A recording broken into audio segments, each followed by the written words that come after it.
Keestrack is presenting the H4E, a tracked mobile cone crusher with built-on 3-deck afterscreen for 3 final products plus oversized recirculation. This machine is used in secondary or tertiary crushing in quarries, and the maximum feed size is 185 millimeter. The maximum throughput, depending on the settings, is 208 tons per hour. The feed of the material to the hopper either can be done by a primary crusher directly to the hopper or by an excavator to the hopper. The rear feeding width is 3.45 meter and the feeding height is 3.4 meter, and if we open the rear wall 2.7 meter. Also the feeding length on the sides is 3.8 meter. The hopper has a wear lining on the side walls and also on the rear wall, made of hardness Brinell 450 of 8 millimeter. In addition, optionally, side wall extensions are available to bring the feed capacity of the hopper from 8 cubic meter water level to 12 cubic meter water level. The extensions have a height of 500 millimeter. From the hopper, the feed material is going by belt feeder to the cone crusher.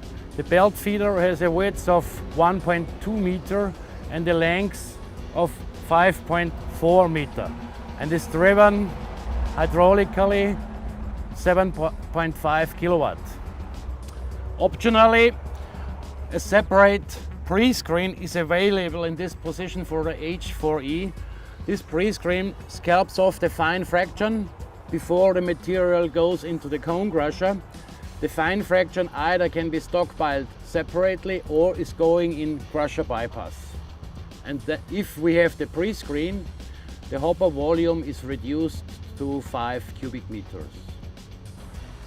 So the heart of the H4E for sure is the extra heavy duty cone crusher. Actually, it's not a cone crusher, it's a territory crusher. It means that we have a spider bearing on top and a bearing on bottom. So the movement of this machine is like this. If we would not have the spider bearing, the movement would be like this. And this gives much more load to the bearings at the bottom. The territory crusher can have 7 different concave liners at the outside, depending on the size of the feed material. And it can have 3 different cone liners at the shaft. The shaft itself, where we have the cone liner, can be lifted and lowered. So we can adjust the closed side setting from 6 to 38 millimeter by the Hydroset System. The Hydroset System is a hydraulic cylinder below the shaft, and it lifts and lowers the shaft and adjusts the gap. Furthermore, this system is in action when uncrushable material enters to the crusher. It drops immediately the shaft and the uncrushable material can pass without damaging the material. During operation, the level of the filling is controlled by 2 ultrasonic sensors. So when the level is going up too much, the feed of the material is reduced or even stopped. When the level is going down again, the feed of the material is continued. So we always have a constant feeling, we call it choke feed of the crusher. In addition, we have a spraying system on the sides to prevent dust going out of the machine. overpressurizing system gives filtered air. This is the air filter, and then we have a fan, and from the fan the high pressure air is blown into the chamber of the cone crusher to make an overpressure and to avoid that the dust can enter into the cone crusher and damage the bearings. This is very important to have a long lifetime and a reliable operation of the cone crusher. The drive of the H4E cone crusher is performed by an electric motor 132 kilowatt via V-belts directly to the shaft of the crusher. The lubrication of the bearings at the bottom and on top is performed by a pressurized lubrication system, which is arranged in this position. It has an electric motor with a lap pump, and it pumps in constantly oil, and the outcoming oil brings out also the heat from the cone crusher and is cooled down. The Hydroset system for lifting and lowering the shaft is arranged also here. It has an electric motor 3 kilowatt and a hydraulic pump. For preventing tramp metal going into the cone crusher, we have a metal detector arranged underneath the belt feeder. The metal detector is adjustable in sensitivity from 1 to 10 in steps and avoids that tramp iron can go into the cone crusher. In cold climate condition, it is necessary to preheat the lubrication oil of the cone crusher to have less downtime and to start the operation immediately in the morning. For this preheating, we have a special system. It's a heating system with separate fuel tank, and we have a timer through the control of the plant. It can be controlled, and the time can be set when the preheating of the oil should start in the morning and how long it should take. The whole set of the cone crusher, including the drive, is supported on rubber buffers to avoid that vibrations can go from the cone crusher to the frame. The crushed material is transported by a belt conveyor from the crusher up here to the built-on after screen. This conveyor has a length of 10.5 meter and a width of 1000 millimeter and is driven by an electric gear motor 11 kilowatt. From here the material goes to the 3-deck screen.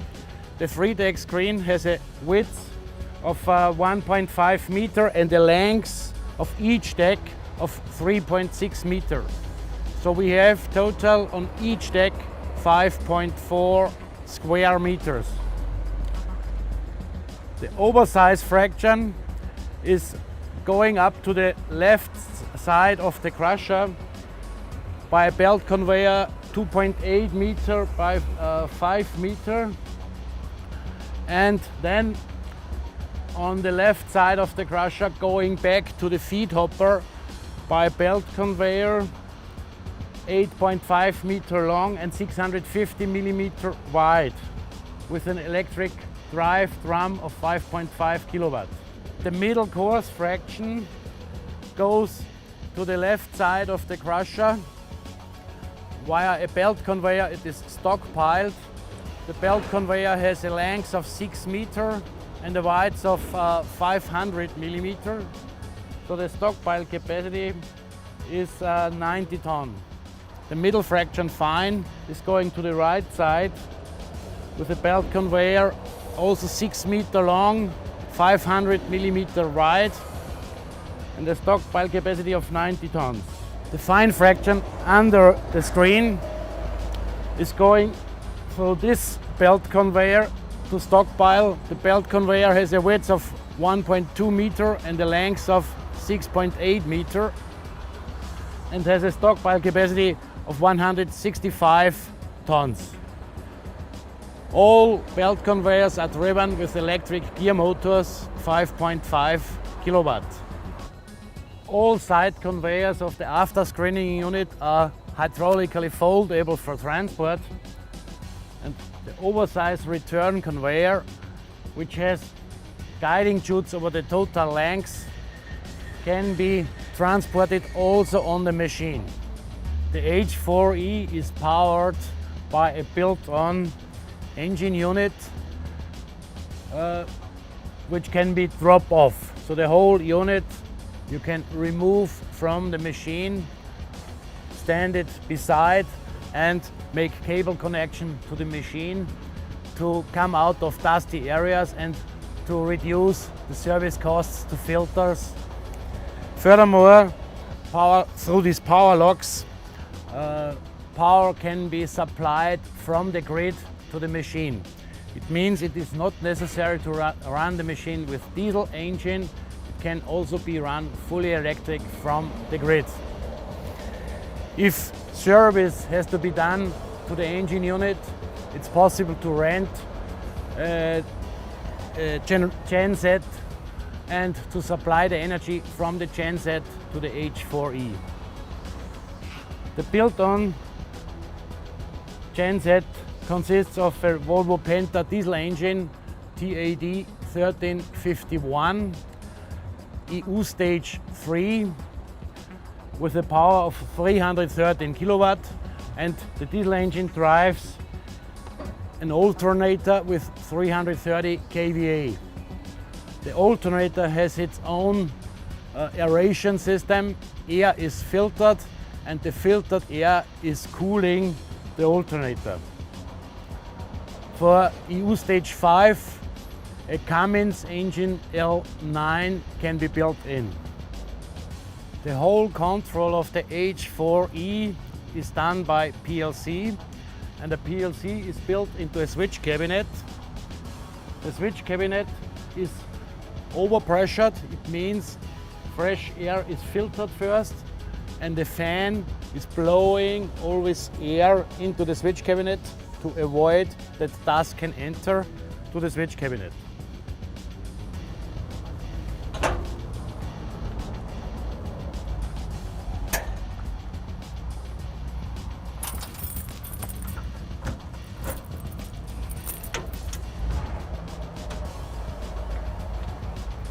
So here the fresh air is blown in and keeps the switch cabinet clean. On the outside door we have the screen, a 12-inch display from which the whole machine is controlled. All switch cabinets on the H4E or tanks are supported on damping rubber blocks to avoid vibrations to electronic components. Or the H4E can make a plug out of energy, electric energy, from here to either to a stacker or to an after screen or to other equipment. We have here 125 amps, which means we can roughly 60 kilowatt plug out to other machines. The control of the tracks either can be done via a cable remote control, via a radio remote control. With this control, we also can set the speed of the belt feeder, and we can make automatic start.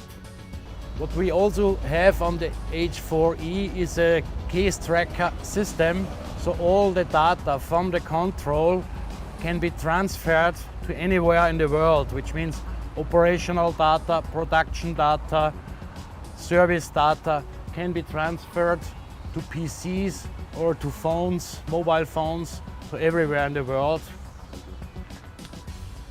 Here we see a quick release system for the drop-off engine unit. So when we open this, we can drop off the engine unit.